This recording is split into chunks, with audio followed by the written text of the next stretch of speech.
घटना आहे बीडमधल्या अंबाजोगाईची। 10 जणांकडून रबरी पाईप, लाकडी दांडका आणि फायटरने पाठ, मान आणि पोटऱ्यावर बेदम मारहाण करण्यात आली। अंग अक्षरशः काळनिळ पडलं होतं, रक्तही गोठलं होतं। तर हे जे घडलं आहे ते बीडच्या अंबाजोगाई इथल्या एका महिला वकिलाशी।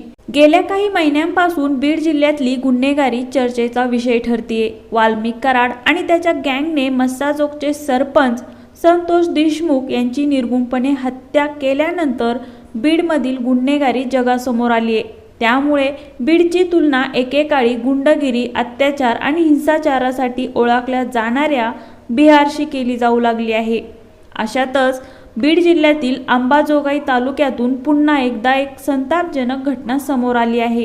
केवळ गिरणी आणि लाऊडस्पीकरच्या आवाजाची तक्रार केली म्हणून अंबाजोगाई इथल्या सत्र न्यायालयामध्ये वकिली करणाऱ्या एका महिलेला सेन गावातील सरपंचासह 10 जणांनी बेदम मारहाण केली आहे। लाकडी दांडका आणि रबरी पाईपने केलेल्या या मारहाणीमुळे पीडितेच्या अंगावरती काळे निळे वळ उठलेत, ज्याचे फोटो सुद्धा आता हळूहळू व्हायरल होत आहेत। नेमकं घडलं काय होतं ते या व्हिडिओमधून आपण बघूया। नमस्कार, मी आरती, तुम्ही बघताय विषय चौकातला। 14 एप्रिलची ही गोष्ट आहे, ज्या दिवशी महिला आणि काही लोकांमध्ये तिचा किरकोळ वाद झाला। ज्ञानेश्वरी अंजान असे या महिलेचं नाव आहे। ज्ञानेश्वरीच्या घरासमोर 3 पिठाच्या गिरण्या होत्या। या गिरणी काढाव्यात यासाठी ज्ञानेश्वरीने कार्यालयीन तक्रार केली। शिवाय गावातील मंदिरावरील भोंग्याच्या आवाजामुळे मायग्रेनचा त्रास होत असल्यानं आवाज कमी करावा, लाऊडस्पीकर लावू नयेत असंही या तक्रारीमध्ये तिनं म्हटलेलं होतं। परंतु तू आमची तक्रार का दिली असा राग मनात धरून गावातील सरपंचांनी आणि इतर 10 जणांनी मिळून त्या महिलेला मारहाण केली। मिळालेल्या माहितीनुसार ही महिला वकील म्हणून अंबाजोगाई सत्र न्यायालयामध्ये कार्यरत आहे। या दरम्यान त्या महिलेने घरासमोरील गिरणी आणि लाऊडस्पीकर बंद करा या संदर्भात तक्रार केल्यामुळे सरपंच आणि 10 पुरुषांनी तिला शेतात नेलं, गोल रिंगण केलं आणि काठ्या आणि पाईपनी मिळून ज्ञानेश्वरी अंजान हिला जबर मारहाण केली। ही मारहाण इतकी भयंकर होती की यामध्ये ज्ञानेश्वरी अंजान यांच्या अंगातील रक्त साकळलं, त्यांच्या पाठीवरती काळे निळे वळ उठले होते। शिवाय या मारहाणी दरम्यान त्या बेशुद्ध सुद्धा पडलेल्या होत्या। त्यानंतर त्यांना दवाखान्यात नेऊन एका रात्रीमध्ये त्यांच्यावरती उपचार केले गेले आणि लगेचच दुसऱ्या दिवशी त्यांना त्यांच्या घरी पाठवून दिलं। सध्याच्या परिस्थितीत ज्ञानेश्वरी अंजान यांना मायग्रेन आणि पाठ दुखण्याचा त्रास असल्यानं त्यांना साधं बोलता सुद्धा येत नाहीये। त्यांना त्यांच्या वेदना आता असह्य होत आहेत। ज्ञानेश्वरीने सांगितल्यानुसार 2023च्या फेब्रुवारीमधील 23 तारखेला गावातील एका मंदिराच्या भोंग्याचा आवाज तीव्र होता। त्यावेळी ज्ञानेश्वरी अभ्यास करत होत्या। जास्त आवाजामुळे त्यांचं अभ्यासात लक्ष लागत नव्हतं। त्यामुळे त्यांनी सरपंच अनंत अंजान यांना फोन करून भोंग्याचा आवाज कमी करायला सांगितलं।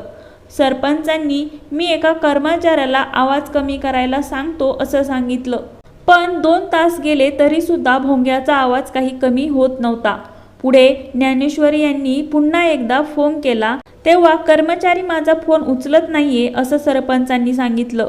त्यामुळे ज्ञानेश्वरी यांनी संबंधित कर्मचाऱ्याला घरी जाऊन देवळातील भोंग्याचा आवाज कमी करायला सांगितला। तेव्हा कर्मचारी म्हटला की मी नॉनव्हेज खाल्लंय म्हणून मी मंदिरात जाऊ शकत नाही। त्यामुळे ज्ञानेश्वरी यांनी पुन्हा एकदा सरपंचांना कॉल केला आणि त्यांनी पोलिसात तक्रार करायला सांगितले।